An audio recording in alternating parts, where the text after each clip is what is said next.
السلام علیکم every one. تو آج ہم پڑھیں گے اردو میں اسم ضمیر.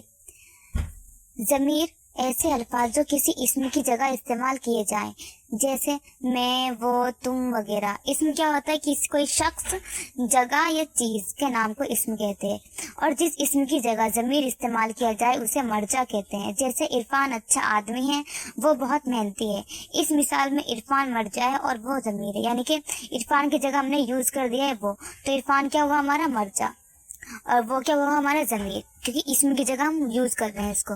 اسم ضمیر کی اقسام، ٹائپس آف پروناؤنس. ٹھیک ہے، اس کے 5 ٹائپس ہے: شخصی، موصولہ، استفہامیہ، اشارہ، تنکیر. ضمیر شخصی کیا ہے؟ ایسا ضمیر ہے جو صرف اشخاص کے لیے استعمال کیا جائے، یعنی شخص کے لیے استعمال کیا جائے. اور اشخاص 3 طرح کے استعمال ہوتے ہیں: متکلم، مخاطب یعنی حاضر، اور غائب. جیسے میں نے طلبہ کو اسکول جاتے ہوئے دیکھا، ہم کالج جانے کے لیے گھر سے نکل چکے. وہ انسان شریف ہے، وہ کہاں رہتا ہے؟ انہیں پڑھنے دو، تم اپنا کام کرو، تم گھر جاؤ. یعنی ضمیر شخصی میں ہم لوگ انسانوں کا ہی یوز کر رہے ہیں. پھر کیا ہے؟ ضمیر موصولہ.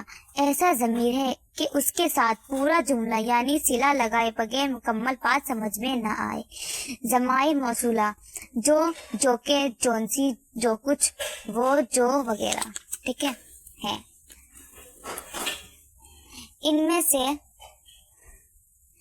میں سے ہر ایک میں لفظ جو لگا ہوا ہے، لہذا ضمیر موصولہ جو ہے. اس میں جو ہے جو جیسے وہ جو آیا تھا. ٹھیک ہے، وہ جو آیا تھا اشخاص کر دیا اس نے، یعنی وہ جو محنت کرتا ہے وہ کامیاب ہوتا ہے، جو علاج کرتا ہے وہ ڈاکٹر ہوتے ہیں. جو پروفیسر حکیم غفران صاحب تھے دنیا سے چل بسے. جو انہوں نے حکیم اجمل خان صاحب کے بارے میں لکھے ہوئے بہت خوب ہیں. پھر یہ ضمیر استفہامیہ. ایسا ضمیر جو سوال کرنے کے لیے استعمال کیا جاتا ہے، جیسے تم نے کیا کیا. ٹھیک ہے، بے جان کے لیے. ٹھیک ہے، کہا، تم نے کیا کہا. دروازے پر کون کھڑا ہے؟ قلم کس کا ہے؟ تمہارے ساتھ کون کھڑا ہے؟ ٹھیک ہے، تمہارے ضمیر کا یوز ہو رہا ہے، کون کھڑا ہے؟ تم. پر اس میں کیا ہو رہا ہے؟ کوشچن پوچھا جا رہا ہے، تو اسے بولیں گے ضمیر استفہامیہ. ضمیر اشارہ.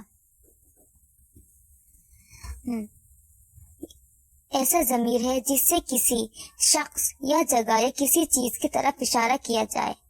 ٹھیک ہے، وہ شخص بھی ہو سکتا ہے، جگہ بھی ہو سکتی ہے، یا کوئی چیز بھی ہو سکتی ہے. جیسے یہ قریب کے لیے، وہ بعید کے لیے استعمال ہوتا ہے. جیسے بولیں گے یہ کیا چیز ہے؟ وہ تو بڑا عالیشان بنگلہ ہے. جیسے یہ قلم چارو کا ہے، یہ کیا ہی قریب کی چیز ہو گئی. وہ کتاب شنکر کی ہے، دور کے لیے یوز ہوا. یہ دیکھو بچی کھیل رہی ہے. وہ دیکھو سورج رنگین بادلوں میں چہرہ چھپا رہا ہے. وہ صبح شام چہل قدمی کے لیے میدان کی طرف جاتا ہے. ضمیر تنکیر کیا ہے؟ وہ غیر معین اشخاص یا اشیاء کے لیے استعمال کیے جائیں، اور یہ کوئی عام طور پر اشخاص کے لیے ہیں. یہ کبھی کسی بھی مشتمل ہے، اور کچھ عام طور پر اشیاء کے لیے ہیں. ایک خاص قسم کی زور کے لیے ان ضمیر کو تکرار کے ساتھ استعمال کیا جاتا ہے. جیسے کوئی، جیسے کہ کوئی، کچھ، اور کچھ اس وقت قلت کے معنی دیتے ہیں. جیسے کوئی اب بھی ہے، کچھ ہوتا ہے، کچھ ہوتا ہے. ٹھیک ہے، جیسے کوئی ہو تو کچھ کہے، کوئی نہیں ہے تم کچھ نہ کہو. ٹھیک ہے، تو انشاءاللہ اگلی کلاس میں ہم فعل کو کور کریں گے. شکریہ.